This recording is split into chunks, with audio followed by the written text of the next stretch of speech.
જય સિયારામ, હર હર મહાદેવ અને good morning બધાને. કેમ છો બધા? આઈ હોપ કે તમે બધા એકદમ મજામાં જ હશો. તો વેલકમ ટુ ન્યૂ વ્લોગ. ને જો 9:15 વાગી ગયા છે અને આજ તો સવારમાં વહેલે ઉઠીને હું તૈયાર થઈ ગઈ છું, કેમ કે રાજકોટ જવાનું છે એક્ઝામ આપવા માટે મારે. તો હું ને મમ્મી બે જવાના છીએ અત્યારે. એટલે જો મમ્મીએ તૈયાર થઈ ગઈ છે ને મારી રાહ જોવે કે હાલો તો હાલો નીકળીએ. હજી બસ સ્ટેશને પહોંચીએ, વાર લાગશે, બસ મળે. રાજકોટ જવાનું છે આજે. અને રાજકોટ પહોંચી અને એક્ઝામ આપીને હું ને મમ્મી બે આવી ગયા છીએ પેટ પૂજા કરવા માટે. સાઉથ ઇન્ડિયન રેસ્ટોરન્ટમાં આવ્યા હતા અમે બે બપોર વચ્ચે.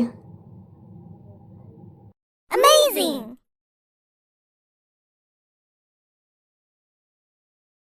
તો 3:30 વાગી ગયા છે અને અમે તો અહીંયા 11:30 વાગ્યાને પહોંચી ગયા હતા રાજકોટ. પણ પછી એક્ઝામ ને હતી તો એ જવાનું હતું એટલે ત્યારે બ્લોગ ચાલુ ન કર્યો. જો એક્ઝામ પૂરી થઈ જાય પછી જ કરીએ.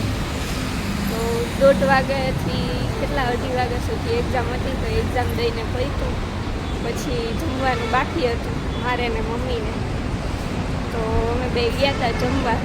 અત્યારે બપોર વચ્ચે અમે સાઉથ ઇન્ડિયન જઈનું છે અને જો આ ડાગલા પાસે ફોટા આપણે પાડી લીધા છે. મારો નવો ભાઈબંધ મેકડોનલ્ડ્સ પાસે એક કોણ લઈ ગયો પપ્પાનું છે. હવે પાછું જામનગર રિટર્ન જવાનું છે. પાછી બસ ગોતવી અને નીકળશી. અને મારે પાછી આજે બીચ હતી એટલે જમવું પડે એમાં જ હતું. 91 અત્યારે કર્યું મેં સાઉથ ઇન્ડિયનનું. તો હાલો હવે પાછા જામનગર માટે રિટર્ન નીકળી જાય આપણે. મળી આવે જામનગર જઈને ડાયરેક્ટ. તો ફાઇનલી આપણે જામનગર પહોંચી ગયા છીએ. અને જો આપણું જામનગરનું ટેમ્પરરી બસ સ્ટેન્ડ. ઓલું તો હજી બને છે નવું એટલે તો હજી વાર લાગશે. અને જો સોડા પીવા માટે આવી ગયા છે હું ને મમ્મી બે. હલો, એને તો વળી મસાલો કઈ તો કેમ ઓછો રે? હા, તો મને નાખ દેજો મસાલા વગર. સોડા પીવે પછી ઘરે જઈએ. અને જામનગરમાં રહેતા હશે એ લોકોને તો ખબર જ હશે કે આ જામનગરની કઈ જગ્યા છે. તો ફટાફટ કમેન્ટ્સ કરતા જાઓ કે કઈ જગ્યા છે. અને જો સાંજના સમયે અહીંયા મસ્ત લાઇટિંગ ને કરેલું છે. હજી ઓછી લાઇટિંગ છે કેમ કે થોડુંક અંજવાળું હતું.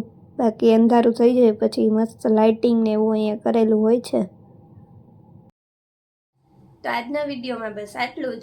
અને વિડીયો ગમ્યો હોય તો વિડીયોને લાઈક કરતા જાજો, કમેન્ટ્સ કરતા જાજો.